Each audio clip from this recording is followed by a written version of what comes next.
Esta emisora les da la bienvenida al programa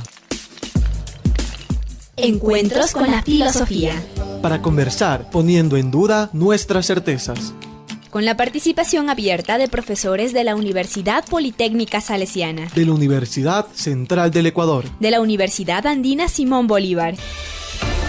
Encuentros con la Filosofía se difunde semanalmente por las emisoras universitarias Infinito Digital, Voz Andina Internacional y Radio Faxo. Abrimos nuestros micrófonos.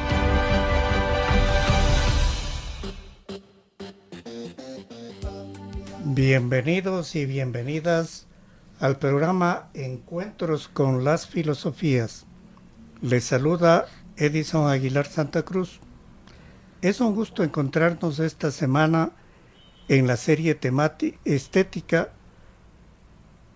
presentada por Fernando Albán.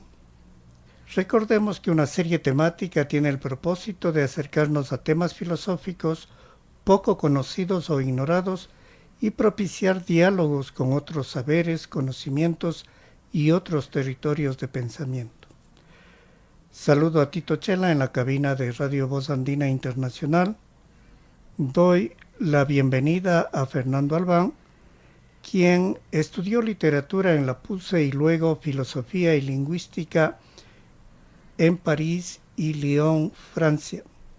Fundador y miembro del comité editorial de la revista de ensayo y poesía País Secreto, editor de la revista de teatro experimental El Gong y director de las revistas Trashumante y Elipsis.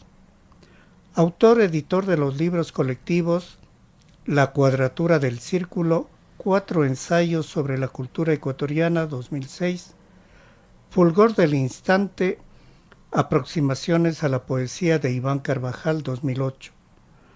Ha publicado los siguientes libros: La Utopía Republicana, 2011, El Sujeto y la Ley, 2012, Pasos de Frontera, 2014, el poemario Iris Negro, 2016, La Mirada Animal, 2019 y en 2023, César Vallejo, el poeta, el cronista, entre poética y política. Desde el 2000 hasta la actualidad es profesor e investigador de la Pontificia Universidad Católica del Ecuador. Fernando Albán, como parte de la serie temática estética, hoy nos presenta Nietzsche y la estética. Buenos días, Fernando. Buenos días. Continuamos con nuestro comentario a propósito sobre la estética. La vez anterior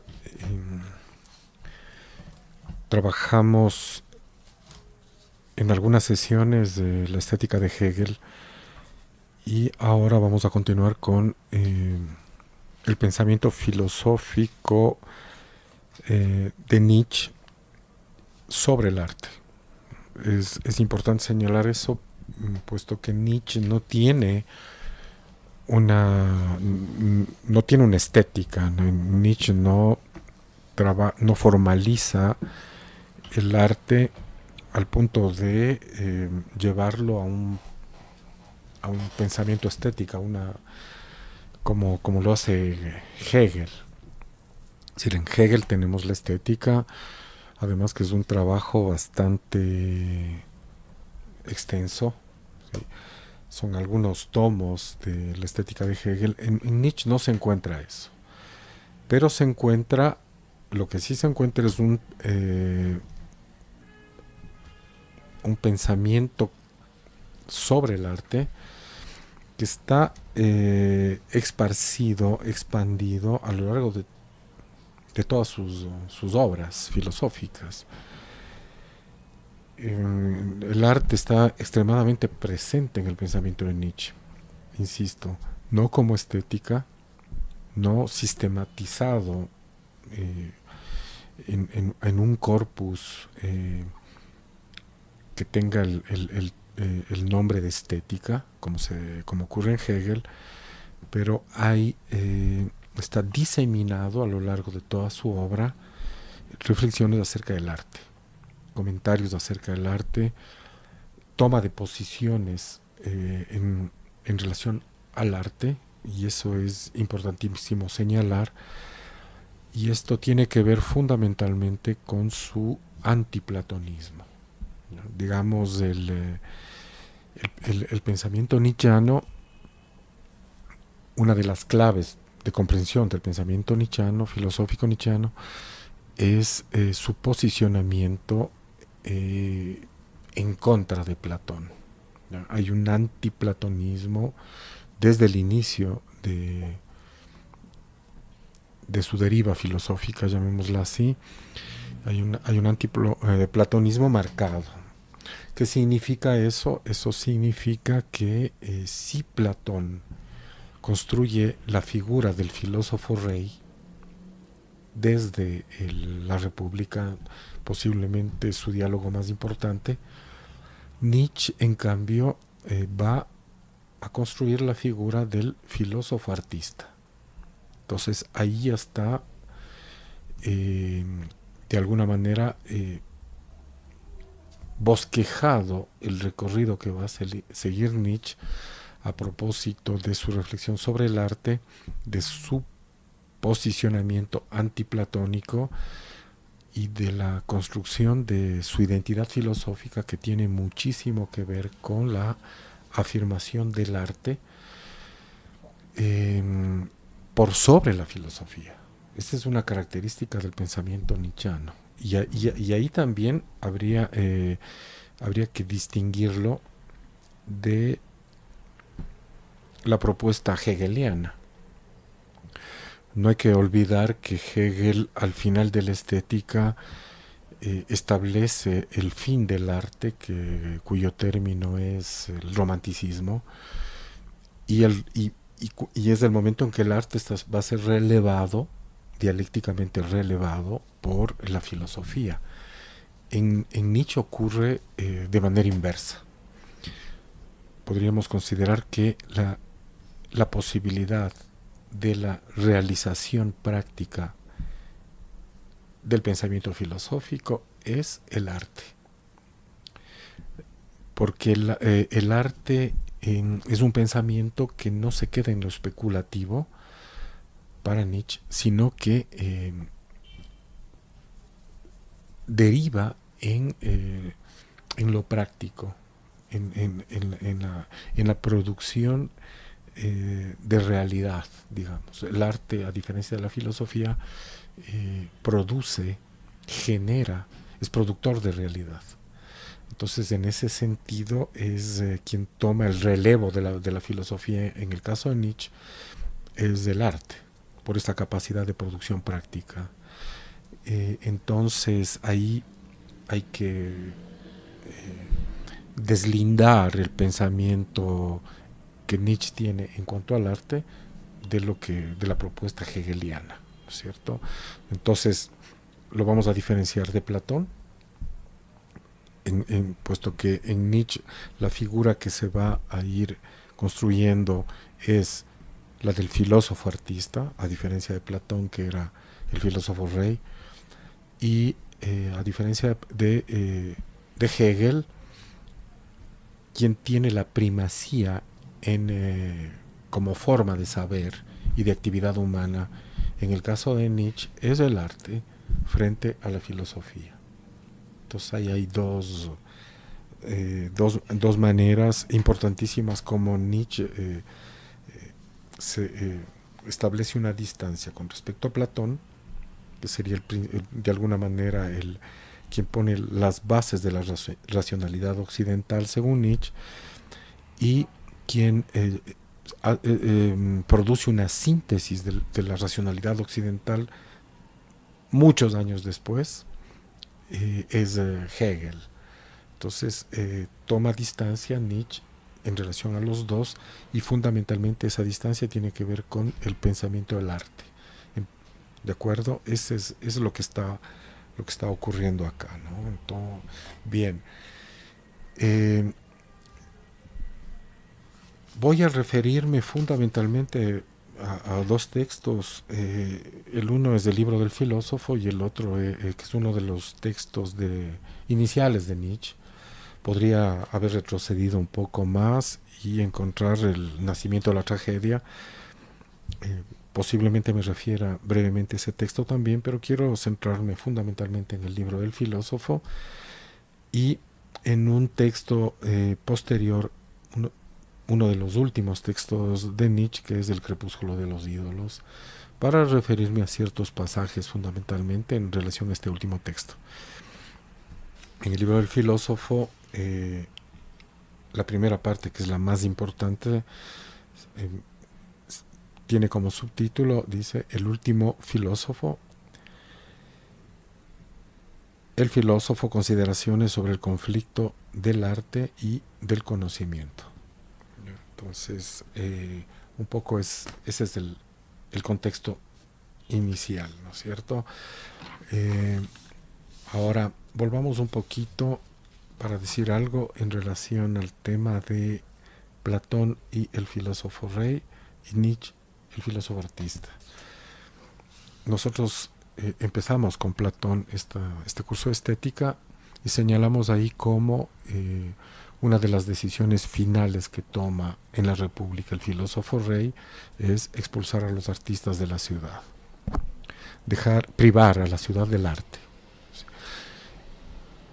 Una de las figuras que construye al final de la República Platón para tomar esta decisión es la del filósofo como el falso demiurgo. ¿Sí? Es un falso demiurgo el filósofo, y cuando construye esta figura Platón al final de la República, él lo hace de qué manera, es decir, ¿cuál es el peligro del arte y del artista? Él compara al arte y mira al artista como alguien que sostiene un espejo y que dirige este espejo en todas las direcciones, y eso hace que toda la realidad pueda ser reproducida por obra del arte, y esto le da al artista un poder tremendo, ¿sí?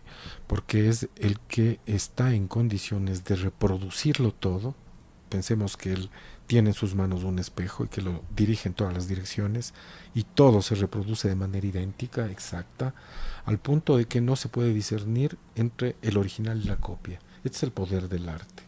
Es un poder nocivo, puesto que, para Platón, puesto que el sentido fundamental, el propósito fundamental de la filosofía platónica es que se pueda diferenciar de manera neta, total, absoluta entre la realidad y la ficción, la realidad y el simulacro, la copia.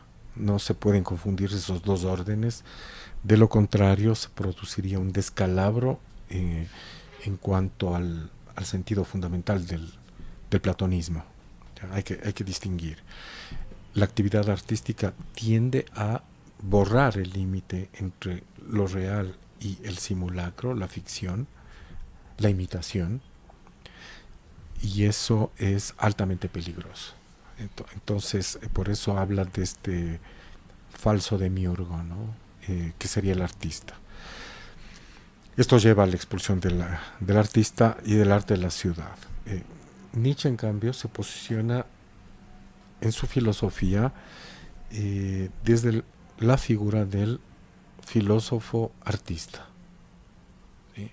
A diferencia de Platón, quiero insistir sobre esto, que es el filósofo rey, el gobernante, ¿no? Entonces, que expulsa al artista justamente, ¿no es cierto? Entonces, el filósofo artista, a diferencia del rey, del filósofo rey platónico, es quien de alguna manera, y empezamos por ahí y nos vamos a remitir al libro del filósofo, es quien dice en el libro del filósofo, Nietzsche dice, el artista habla el secreto oficio de la naturaleza. Una afirmación importantísima. El artista habla el secreto oficio de la naturaleza. tenemos que, en este punto, dejamos un ratito a Platón por ahí, en su república sin arte, y apelamos momentáneamente a Hegel. ¿Por qué? Porque en la estética, Hegel, el lugar de partida de la estética de Hegel es considerar al arte como un producto del espíritu que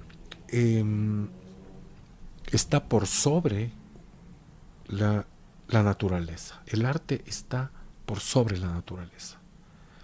Ahí empieza toda la estética hegeliana. Lo que demuestra la supremacía del espíritu humano por sobre con respecto a la naturaleza es el arte, ¿no? La producción artística. ¿Qué es lo que está haciendo Nietzsche, en cambio?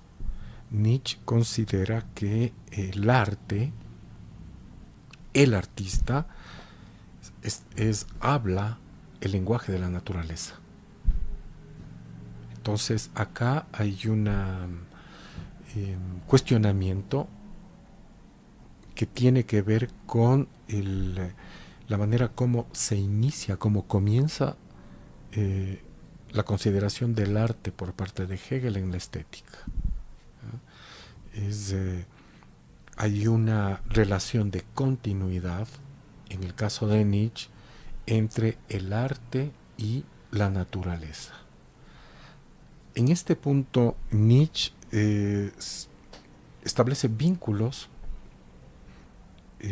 paradójicamente, porque él trata de distanciarse sobre todo en relación al pensamiento de Kant.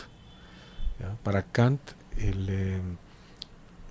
el arte es un artificio y por lo tanto se diferencia de la naturaleza, ¿sí?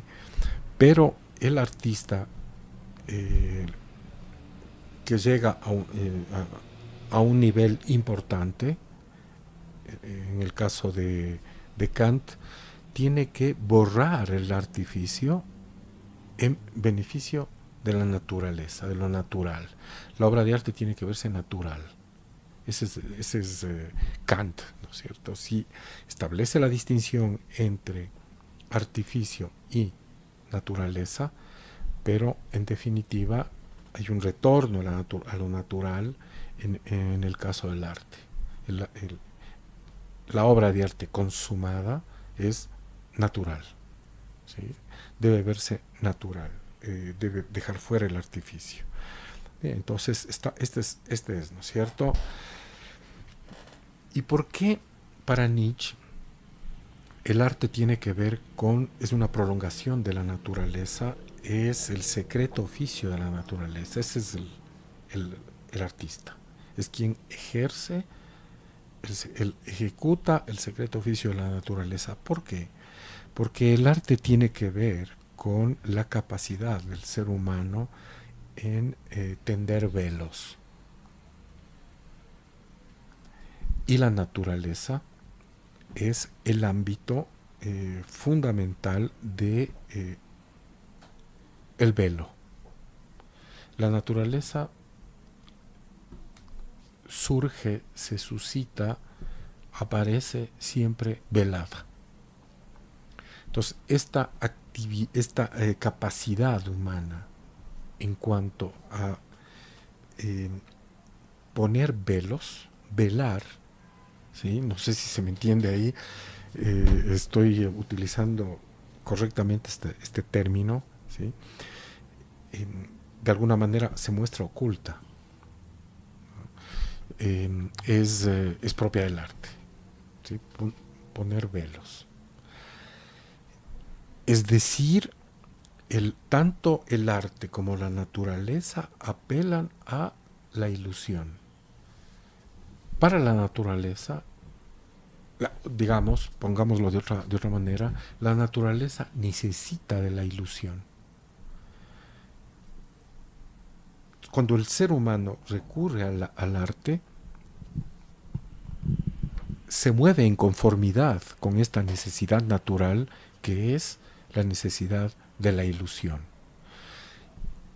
en el ser humano, la ilusión, la producción de la ilusión es un síntoma de fuerza.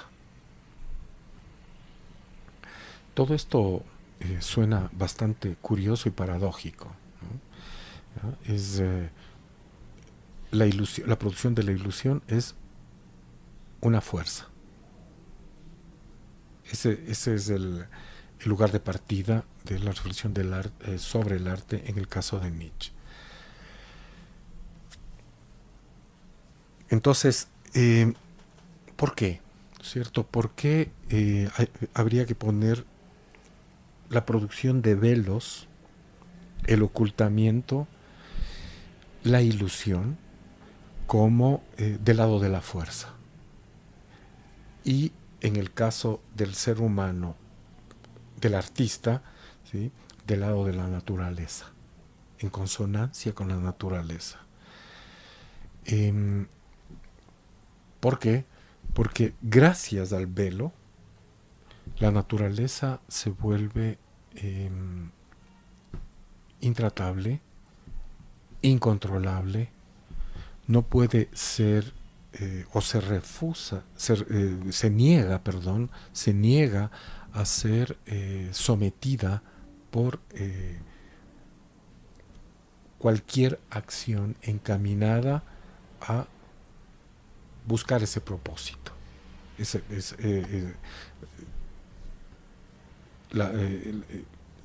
Es decir, ¿y cuál es y de dónde surge el propósito de dominio de la naturaleza? De la acción racional. Entonces, esta resistencia frente a la acción racional humana del lado de la naturaleza consiste en el establecimiento de velos que impiden que se tome control de ella. Ese sería el lugar de partida, ¿no es cierto?, en el caso de Nietzsche.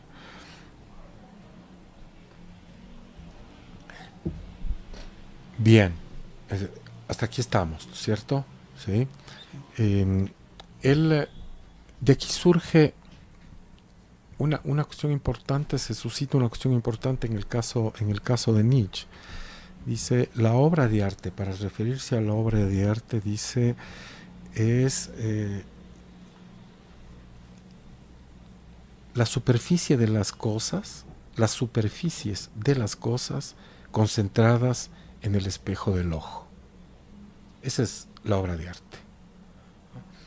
¿Qué es de qué da cuenta el arte? De el plexo de la piel, de la exterioridad de los cuerpos naturales, que están de alguna manera tienen como espejo al ojo humano. En el momento en que el ojo humano capta la superficie de las cosas, en ese momento se está produciendo el arte. Tiene lugar el arte. Mirar, para Nietzsche, el solo hecho de mirar es ya una manera de es un medio a partir del cual constantemente el arte se está produciendo. ¿Por qué? ¿Cuál es la naturaleza de ese espejo que es el ojo humano para que en el momento en que se abre y se ocupa de cualquier objeto, produce al mismo tiempo de manera natural arte? ¿Por qué? Porque ese espejo deforma. Y ahí está el tema del velo, del ocultamiento. El espejo del ojo deforma. ¿Sí? No restituye tal cual la superficie de las cosas. Y ahí el conocimiento estético, llamemos así, o el conocimiento que emana del arte, se diferencia del conocimiento científico que busca la exactitud. el arte reproduce no de manera exacta, sino siempre deformando los seres y los objetos provenientes de la naturaleza. Los reproduce deformados. Y esto ocurre también con el sonido. Al escuchar se produce también este efecto de reproducción, perdón por la redundancia, mimética, ¿sí? El oído también tiene esta capacidad, ¿sí? Pero también bajo la condición de la deformación. El arte, es decir, el espejo del ojo y el oído, reproducen los seres naturales en las superficies de los seres naturales, pero de manera deformada, y ahí hay una diferencia en relación con la ciencia, con la filosofía también, que busca la precisión, la exactitud. El arte no. Y ahora, ¿por qué para Nietzsche este conocimiento que permite el arte, este espejo que deforma, es superior al conocimiento científico y filosófico? Porque por el hecho de la ambigüedad. El arte ofrece el mundo a los seres humanos de manera deformada, es decir, bajo la modalidad de la ambigüedad. ¿Y por qué es superior, por lo tanto, ese conocimiento? Puesto que entraña en el caso del receptor, entraña un necesario trabajo de asimilación de estas reproducciones especulares que son obra de este objeto que deforma. Ahora, esta deformación, ¿qué implica en el caso del arte? Que en estas reproducciones que realiza el arte de estos seres naturales que se dan de manera deformada, hay una supremacía en relación al espejo de la teoría, que es el de la ciencia, puesto que el espejo de la teoría es similar a la mirada de la medusa: petrifica, congela, mata. En cambio, el espejo del arte, por el efecto mismo de la deformidad, bajo la cual restituye las cosas, permite que esas reproducciones estén en continuidad con la vida, con la naturaleza. La vida es deformidad, se hace y se rehace de manera continua, y el arte muestra a la naturaleza, ¿sí?, bajo esta condición vital, que sería lo contrario de la filosofía y lo contrario de lo que se produce en la ciencia. Muy bien, sí, muy claro. Concluimos este encuentro semanal con las filosofías, con nuestro agradecimiento a ustedes radioescuchas, al invitado de esta semana, Fernando Albán, y a Tito Chela en la cabina de Radio Voz Andina Internacional. Sus comentarios y sugerencias al correo electrónico encuentrosconlafilosofía@gmail.com. Hasta el próximo encuentro con las filosofías. Agradecemos su sintonía a Encuentros con la filosofía. el programa que impulsa el filosofar como acción compartida desde las radios universitarias. Les invitamos a compartir las próximas emisiones de Encuentros con la filosofía por esta emisora.